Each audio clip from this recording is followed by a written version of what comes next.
Okay, can you see my screen? Yes. Okay. Let's start then. Hello, welcome to our first webinar. This is what we intend to have in a series. This session is recorded, so we can distribute it to interested participants which are unable to join at this time. And the purpose of our first webinar is to discuss a bit about modernization projects and how to approach them. Okay, first, a couple of words about ourselves. We are Wayfair. Wayfair is coming from the Old English, it's an Old English word, which means the act of journeying. Inside Wayfair, we have 84 plus professionals. We have a total of 50 customers. In this year, 10 years of activity, we recently celebrated this milestone, and currently have 19 active customers. We perform 23 training programs and 82 trained people were hired. A couple of words about Cluj-Napoca. Cluj-Napoca is in Romania, Transylvania. As you can see, it's ranked 4 on the small European cities of the future, 2022 to 2023 on business friendliness part. We have the second largest university in Romania, and Cluj-Napoca is called the Silicon Valley of Eastern Europe. Cluj-Napoca is located in Transylvania, and some still say there are a lot of vampires in Transylvania. This is totally untrue. I haven't seen one since 1612. This means it's totally safe here. About us, we're nearshore partners at core. Our clients are from Western Europe and from United States. We have one team, say vision, mission, and we aim to deliver cost-effective nearshoring solutions for our customers. Why use nearshoring? Competitive conditions, large experience in multiple technologies, focused on technical and soft skills, proven track record on successful execution. You can see some of the technologies we work on. We identify our customer challenges and needs. These are the most common ones, from legacy software maintenance to growth in domain-driven design. And also, not to forget about modernization, security, lean software development, and so on. What we do from consultation and modernization, application development and testing, application maintenance and support, is our goal to support the full life cycle for development, support, and maintenance. And some of the cases also for deployment of software programs. This is what we do, and this is what you can expect to find in Wayfair, from a high committed team to a large progress open edge team, and also on modern technology specialists. And also our founding fathers have a strong and long background ICT professional services experience. Our main focus is modern technologies, as I mentioned, starting with Progress Open Edge to Microsoft technologies, mobile and web technologies, and also have experience with using different tools and repositories. Okay, this is our introduction. But for our subject of today, we're going to discuss about a bit about the theory behind modernization, then a bit on our approach on different modernization projects. We're going to have a couple of words about collaboration, and the fun part, which are the business cases we already developed. Okay, modernization. I'm going to answer some of the questions. What is modernization? How modernization is performed, why start a modernization project, which are the risks, and also how to evaluate if a project needs to be modernized or not. The definition, yeah, we have the Gardner definition here. What is modernization? It's the migration of legacy to new applications or platforms, including the integration of new functionality to provide the latest functions to the business. Modernization options include replatforming, rehosting, recoding, re-architecting, re-engineering, interoperability, replacement, and retirement, as well as changes to the application architecture to clarify which option should be selected. What is legacy code? Well, everyone knows what is legacy code. This is code older than 24 hours because everything is in fast lane in the current technical development. How to do modernization? There are three main options. One is rewrite. This is migrate the code to a more recent development language or to a newer version of the development language. This option has significant potential to underestimate both inherent costs and required time frame. It often turns into a never-ending story. Yeah, replace. Throw away the old system, replace it with a new one. This option usually involves having to build an entirely new application ecosystem with semi-off-the-shelf components that mimic or mirror some functionalities of existing systems. This usually increases complexity without achieving 100% of functionality. And reuse, this is to find a way to turn a legacy system into something more portable, allowing remote sites and users to access it. If applicable, this option allows a step-by-step approach where change is tested and fine-tuned. Why should you modernize? Well, increase agility. Responsiveness. Some legacy systems may cause a bottleneck and slow over application responsiveness. It's important to examine if it's an input-output issue or a processing issue that is causing this. Business cycle. Being competitive in today's market requires the ability to promptly address an unforeseen demand or release new features quickly. Some legacy and traditional systems may not be able to cope with the required flexibility and speed to deploy new code quickly and efficiently. Yeah, a second reason, minimizing obsolescence. Losing control. Having your core business dependent on some piece of code developed in some old school programming language isn't good for business. You need people today who can service that code, even if it has been in use for decades.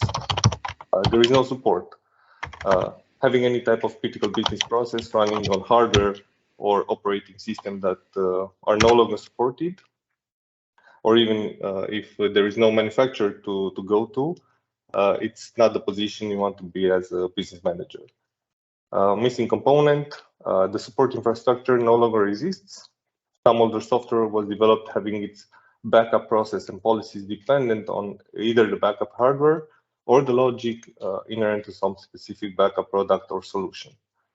Most likely, such backup product has already been discontinued, which potentially renders restore activities unfeasible. Reducing costs. Yeah, another reason to modernize.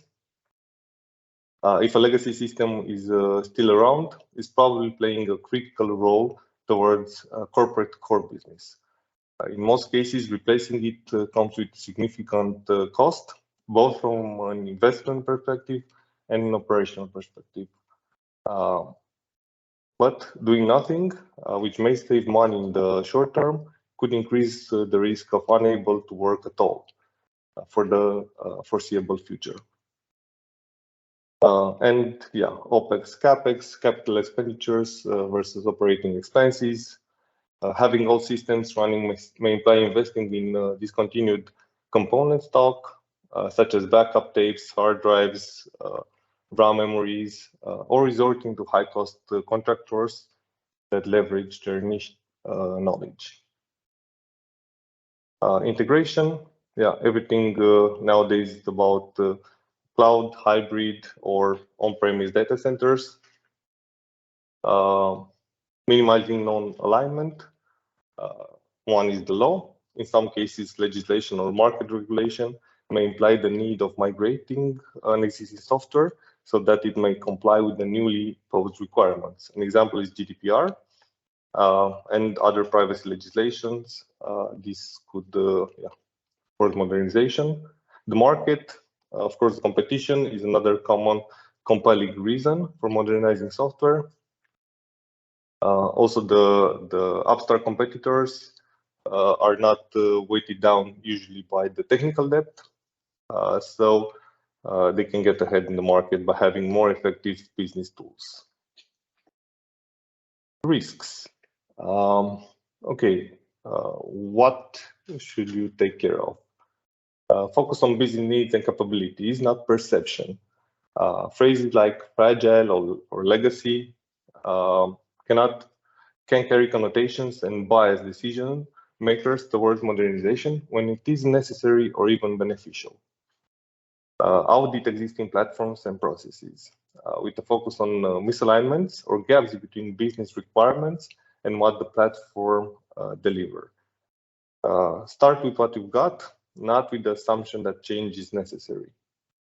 Consider total cost of ownership, including cost of transitioning and dependencies over a multiple-year period. By focusing on business needs and cost of ownership, organizations can correctly prioritize projects that would drive the most business value while minimizing risk. Another risk is the cost of running multiple systems simultaneously during any transition.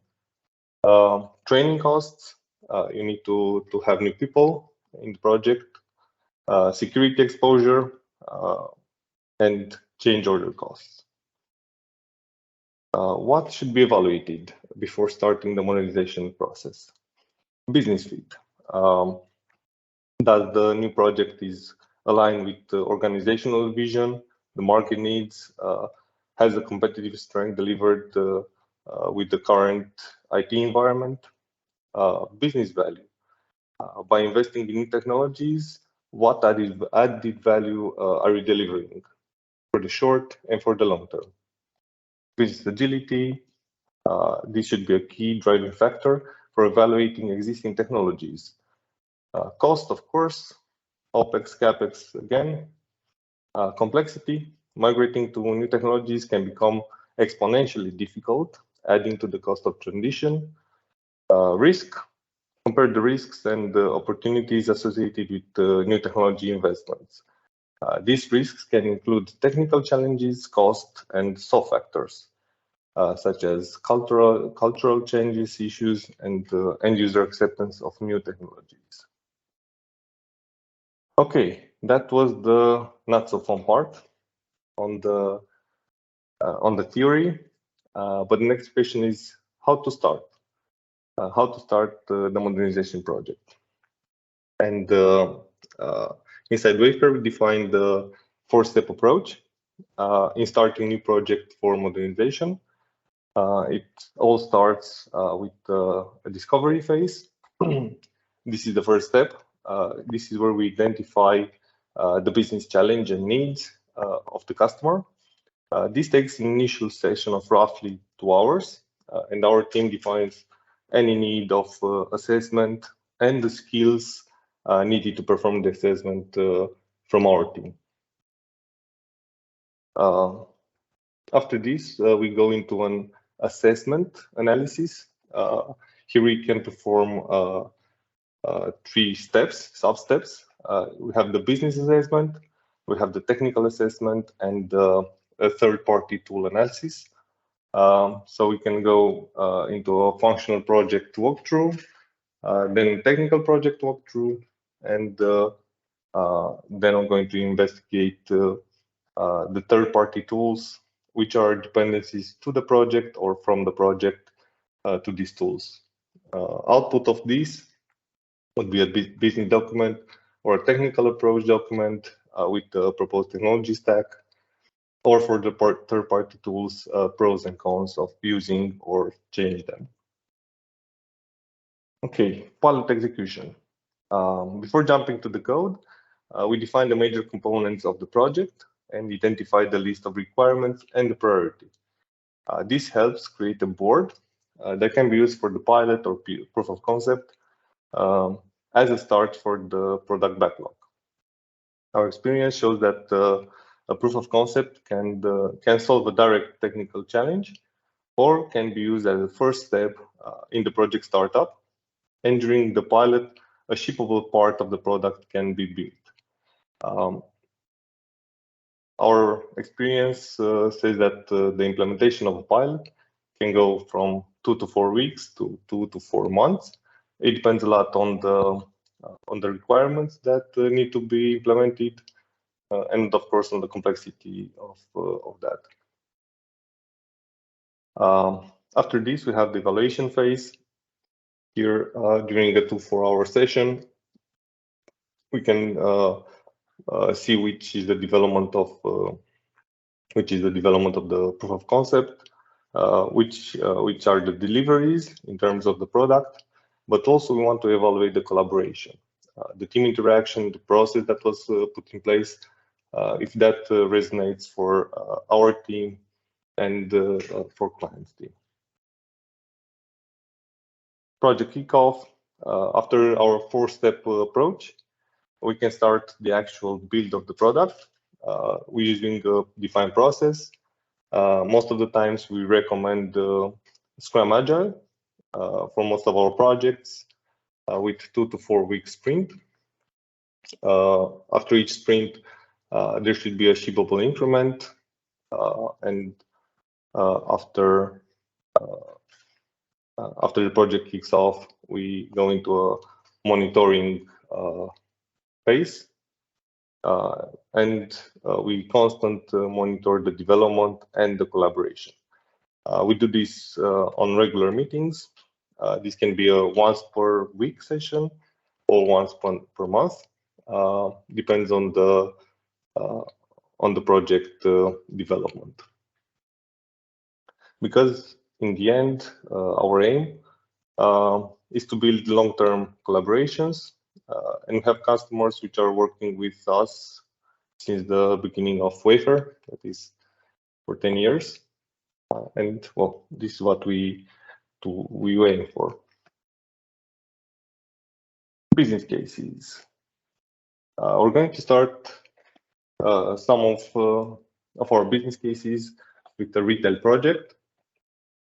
Couple of details of our customer.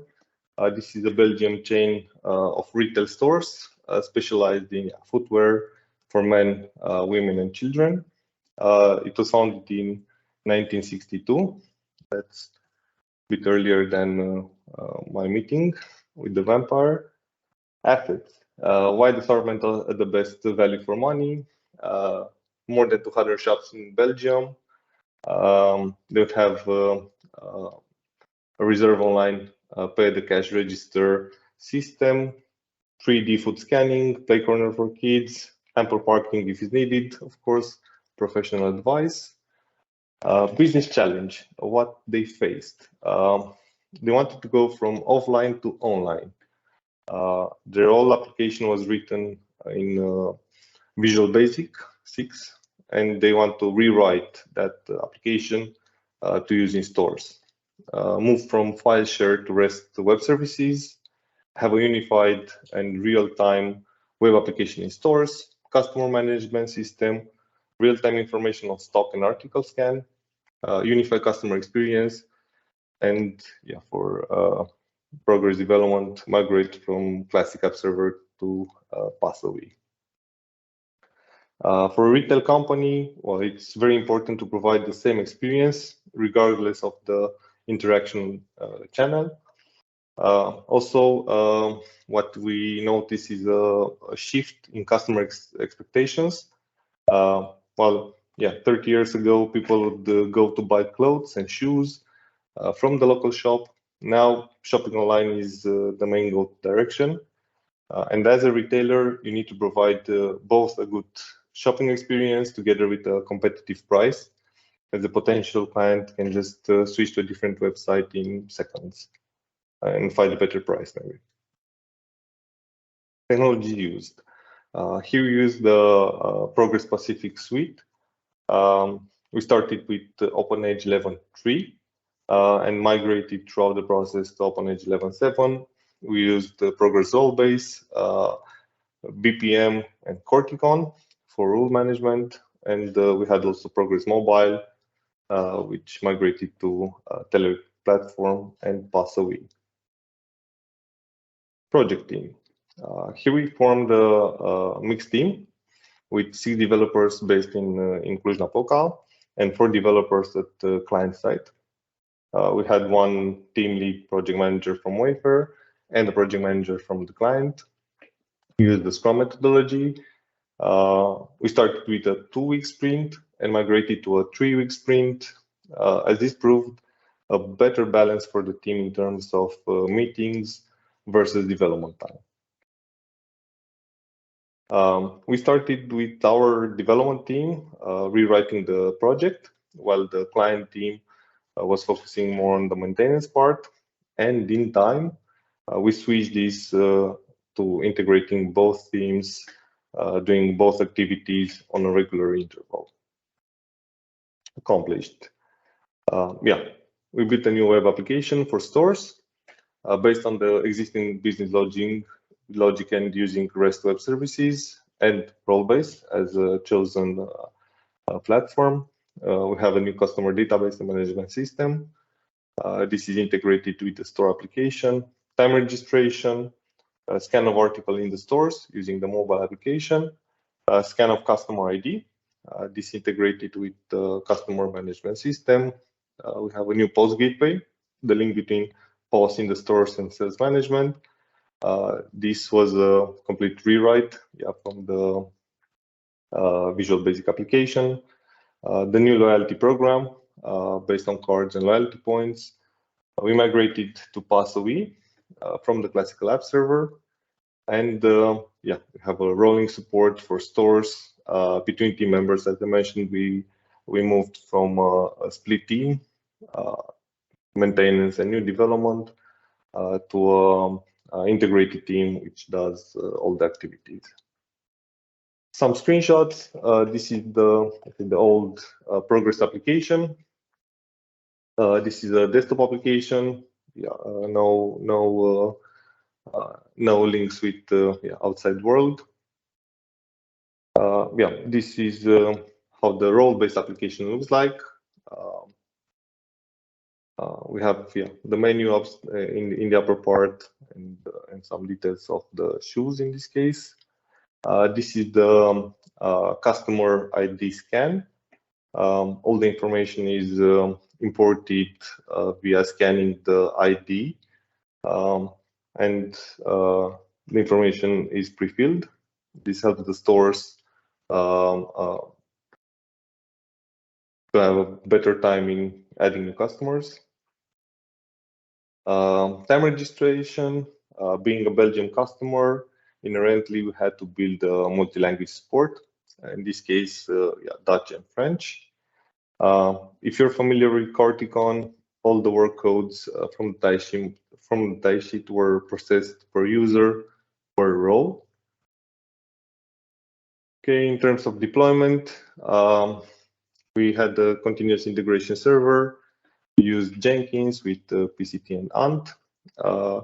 This is a setup that we made internally, and our system administrator worked on the load balancer part to have a backup server in case something pops up. Okay, some other screenshots. This is from the order management system. Yeah, screenshots from the customers. There was a limitation with using role-based, of course. We couldn't add all the nice and colorful items and components on the screen.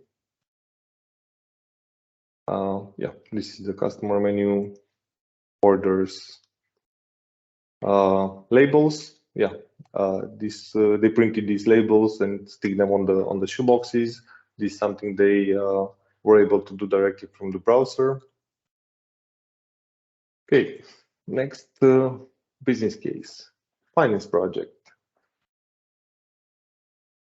Some customer details. We're from one of Canada's biggest banks, one of the largest in the world based on market capitalization, one of North America's leading diversified financial services companies, which provide personal and commercial banking, wealth management, insurance, investor services, and capital market products and services on a global basis.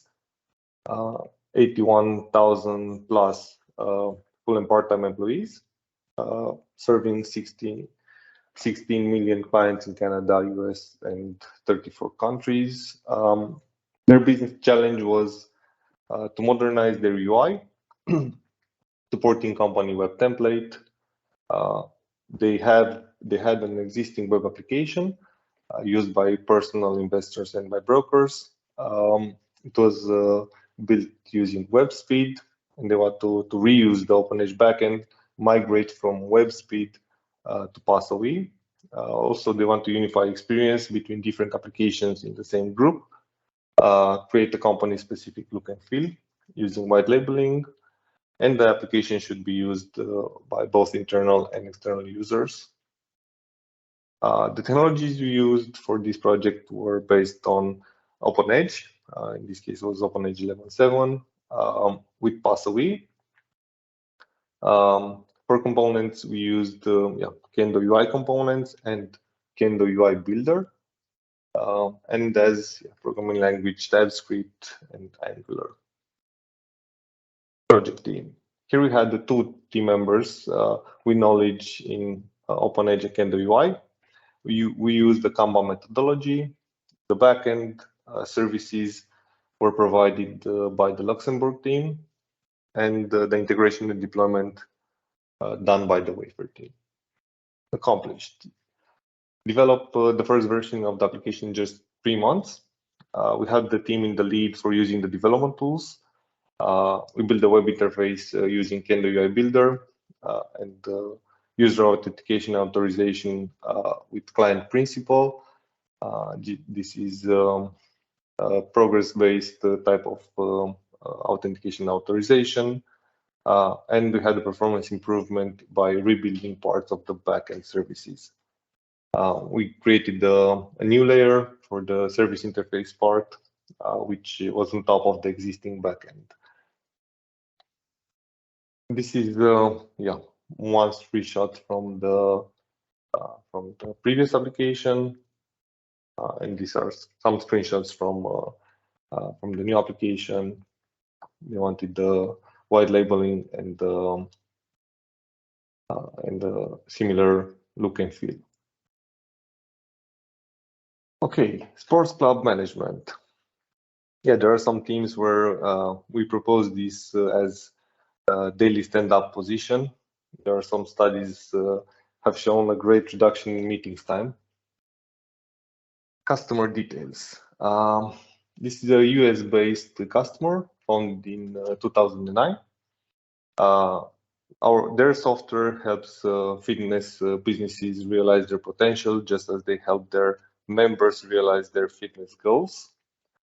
This is a full suite studio fitness and wellness club management software and services, providing client a full membership management and engagement experience to attract, retain, and better serve their members. Their business challenge is to continue to be the market leader, expand the customer base, innovate domain area, and upgrade existing customers to the new version of the application. Technologies used here, we have React.js with, of course, HTML and CSS, and we use Storybook because we started the build of the components from scratch. Project team. Here we have 40 members with knowledge in React, JavaScript, CSS, and HTML. We use an Agile Scrum methodology. Backend services are provided by the US team, and integration and deployment is done by Wafer team. Accomplished. We ramp up a new self-organizing team as Agile Scrum requires. Proposing document project architecture. We started from scratch. We were able to define all the new architecture and tools used in this project. We implemented the scheduling V2 application using React.js, developed new components used in the application, and we built the UI reusing existing enhanced backend, and we migrate from ASP.NET to React.js. Some of the screenshots. This is how the scheduling V1 looked like. And this is the new scheduling V2. Here we have a day view and some details on the activity. This is the list view of the activities for the day. Bookings, add new booking, cancel bookings. Okay, this is a before view of the week view. In our case, this is the modernized version of the same week view. Okay, next steps for this project. We have the monthly schedule view and the time registration. This is on the list for next period. Okay, this is some of our clients. In case there are some references needed. If there are any questions.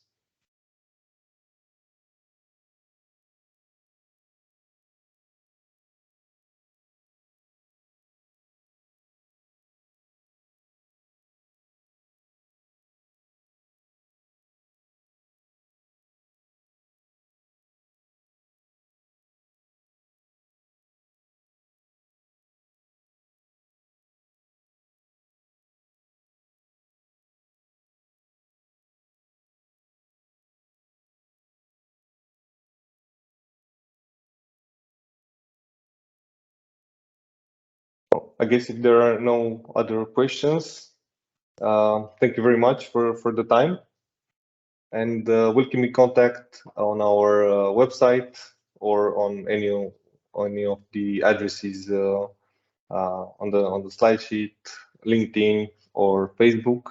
Thank you very much for joining, and see you next time for our next webinar.